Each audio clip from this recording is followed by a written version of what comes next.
Monopoly कैसे खेलते हैं? खेल का उद्देश्य अंतिम खिलाड़ी का खड़ा होना है। बोर्ड बिछाएं और प्रत्येक खिलाड़ी एक टोकन चुने और गो पर रखें। प्रत्येक खिलाड़ी को $1,500 इस प्रकार विभाजित करें। 2 500 के, 100 के और 50 के, 6 20 के और 5 10, 5 और 1 के। बचा हुआ सारा पैसा गेम के पास रहता है और इसे बैंक कहा जाता है। एक व्यक्ति बैंकर होता है और बैंक के पैसे का प्रबंधन करता है, जिसे उनके खिलाड़ी के पैसे से अलग रखा जाता है। प्रॉपर्टी कार्ड, मकान और होटल को बैंक के पास रखें। चांस और कम्युनिटी चेस्ट कार्ड को अच्छे से फेंटें और उन्हें बोर्ड पर उनके स्थान पर नीचे की ओर करके रखें। प्रत्येक खिलाड़ी डाइस को रोल करता है और उच्चतम कुल वाला खिलाड़ी पहले चलता है।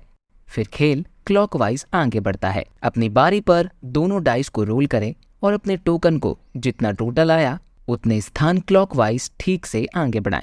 यदि आप किसी अज्ञात संपत्ति पर उतरते हैं तो आप इसे बैंक से सूचीबद्ध मूल्य पर खरीद सकते हैं। आप संपत्ति कार्ड प्राप्त करते हैं और इसे अपने सामने रखते हैं। यदि आप इसे खरीदना नहीं चाहते हैं तो बैंक इसे नीलामी में उच्चतम बोली लगाने वाले को बेच देता है। यदि आप किसी अन्य खिलाड़ी की संपत्ति पर उतरते हैं तो आपको उन्हें उनके संपत्ति कार्ड की कीमत के अनुसार किराए का भुगतान करना होगा। यदि वे एक ही रंग की सभी संपत्तियों के स्वामी हैं तो आपको उन्हें अनइम्प्रूव्ड प्रॉपर्टी पर दोगुना किराया देना होगा। एक अनइम्प्रूव्ड प्रॉपर्टी एक ऐसी जगह है जिस पर कोई घर या होटल नहीं है। अगर खिलाड़ी के पास घर या होटल है तो आपको उन्हें संबंधित कीमत का भुगतान करना होगा। यदि संपत्ति का मालिक अगले खिलाड़ी के पासा पलटने से पहले किराया मांगना भूल जाता है तो हो सकता है कि वे किराया जमा ना करे। यदि आपके पास किसी अन्य खिलाड़ी या बैंक को भुगतान करने के लिए पर्याप्त पैसा नहीं है तो आपको लेनदार को भुगतान करने तक अपने होटल, घर और गिरवी संपत्ति बेचनी होगी। अपनी किसी संपत्ति को गिरवी रखने के लिए उसे नीचे की ओर पलटे और बैंक से संबंधक मूल्य प्राप्त करें। यदि कोई खिलाड़ी गिरवी रखी हुई संपत्ति पर उतरता है तो वे कोई किराया नहीं देंगे और उन्हें गिरवी रखी गई संपत्ति खरीदने की अनुमति भी नहीं होगी। किसी संपत्ति को गिरवी से हटाने के लिए आपको बैंक को बंधक मूल्य और 10% का भुगतान करना होगा। मोनोपोली में अनइम्प्रूव्ड प्रॉपर्टी को अभी भी दोहरा किराया बोनस प्राप्त होता है, भले ही कुछ संपत्तियों को गिरवी रखा गया हो। यदि आप सब कुछ बेचते और गिरवी रखते हैं और फिर भी भुगतान करने के लिए पर्याप्त पैसा नहीं है तो आप दिवालिया हो जाते हैं और खेल से बाहर भी। आपको लेनदार को वह सब देना होगा जो आपके पास बचा है। गिरवी रखी संपत्तियां गिरवी ही रहेंगी। जब आप बोर्ड के चारों ओर घूमते हैं तो कई चीजें हो सकती हैं। यदि आप चांस और कम्युनिटी चेस्ट पर उतरते हैं तो आपको इसके संबंधित एक ड्रॉ पाइल कार्ड उठाना होगा और यह कार्ड पर दिए गए निर्देशों का पालन करना होगा। यदि आप टैक्स स्थान पर उतरते हैं तो आपको बैंक को उचित राशि का भुगतान करना होगा। यदि आप मुफ्त पार्किंग पर उतरते हैं तो कुछ नहीं होगा। जब आप गो पर उतरते हैं या पास करते हैं तो आप बैंक से $200 ले सकते हैं।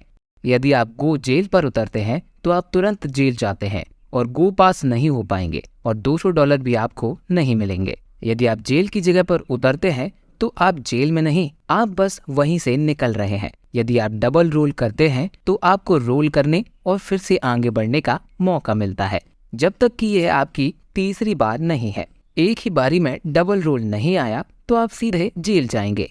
यदि आप जेल में हैं तब भी आपको घर खरीदने, बेचने, खिलाड़ियों के साथ व्यापार करने और किराए लेने की अनुमति है। हालांकि अपनी बारी की शुरुआत में आप जेल से रिहा होने के लिए $50 का भुगतान कर सकते हैं। यदि आप भुगतान करते हैं तो फिर पासा फेंकें और सामान्य रूप से अपनी बारी जारी रखें।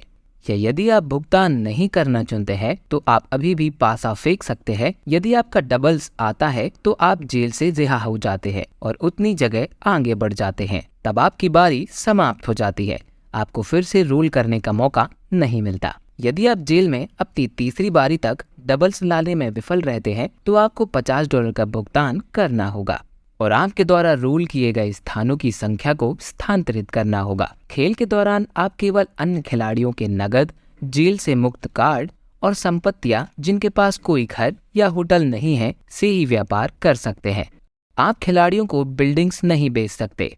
आप मुफ्त किराया या खिलाड़ियों के पैसे का व्यापार नहीं कर सकते। आप खिलाड़ियों को पैसे उपहार नहीं दे सकते। जब आपके पास एक ही रंग के सभी गुण होते हैं तो आपको मोनोपोली हो जाता है। अब आपको उन संपत्तियों पर मकान और होटल बनाने की अनुमति है। प्रत्येक संपत्ति पर प्रति घर की कीमत लिस्टेड है। आपको एक मोनोपोली में सभी संपत्तियों में समान रूप से घर बनाना और बेचना चाहिए। आपको केवल एक संपत्ति बनाने या तोड़ने की अनुमति नहीं है। यदि खरीदने के लिए बैंक के पास घर नहीं है तो आपको घर खरीदने से पहले किसी अन्य खिलाड़ी के घर बेचने तक की प्रतीक्षा करनी होगी, या आप सीधे होटल खरीद सकते हैं। जब आप घर वापस बैंक को बेचते हैं तो वे आपको खरीदे गए मूल्य का आधा मूल्य देते हैं। आप अपनी बारी के दौरान या अन्य खिलाड़ी के बारी के बीच में घर खरीद और बेच सकते हैं। जब एक खिलाड़ी के पास एक मोनोपोली में उनकी प्रत्येक संपत्ति पर 4 घर होते हैं तो वे उन संपत्तियों को दूसरे घर की कीमत पर होटल में अपग्रेड कर सकते हैं। संपत्ति पर 4 घरों को एक होटल के साथ बदल सकते हैं। एक होटल के साथ एक संपत्ति में और सुधार नहीं किया जा सकता। गेम में 32 घर और 12 होटल हैं। आप इससे ज्यादा के साथ नहीं खेल सकते। इनकम टैक्स का भुगतान करते समय आपको सब कुछ जोड़ने से पहले तय करना होगा कि क्या आपको निश्चित मूल्य का भुगतान करना है या आपकी कुल नकद, संपत्तियों और इमारतों का 10% का भुगतान करना है। खेल में शेष अंतिम खिलाड़ी जीत जाता है।